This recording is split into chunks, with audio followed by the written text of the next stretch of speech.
శివుని ఆజ్ఞ లేనిదే చీము కూడా కుట్టదనేది ఒక సామెత ఉంటుంది. తాడేపల్లి ప్యాలెస్ నుంచి ఏదైతే ఆదేశిస్తే దాని ప్రకారమే ఈ మర్డర్ జరిగింది. జగన్మోహన్ రెడ్డి గారి ఆదేశాల మేరకే మరి దస్తగిరి బలైపోయాడు. నేను తెలియజేసేది ఒక్కటే, ఇందులో ఇంకా చాలా పెద్దవాళ్ళు ఉన్నారు, వారిని కూడా వదిలే ప్రసక్తే లేదన్న విషయం కూడా మీకు అందరికీ తెలియజేస్తున్నాం.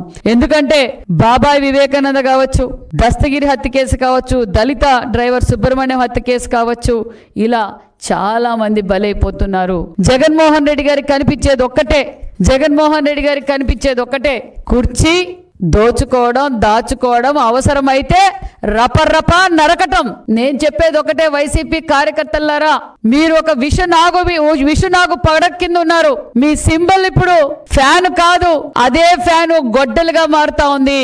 జగన్మోహన్ రెడ్డి రోజుకి కుర్చీ కోసం, ఆస్తుల కోసం తన సొంత వారినైనా బలి తీసుకుంటున్నాడన్న విషయం మరొకసారి మీకు అందరికీ తెలియజేస్తున్నాం. అంతేకాదు మరి ఈ హత్య జరిగిన తర్వాత మరి వారింట్లో మరి అధికారులు పరిశీలిస్తే ఎన్ని వందల కోట్ల అక్రమ ఆస్తులు దొరికాయో మనందరం చూసాం.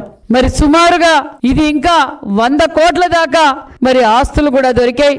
ఆ ఆస్తులు కూడా ఎవరు అనేది ప్రత్యక్షంగా మరి అందరికీ చూపించాం. మేం తెలియజేసేది ఒక్కటే, ఖచ్చితంగా చట్టం తన పని చేస్తుంది.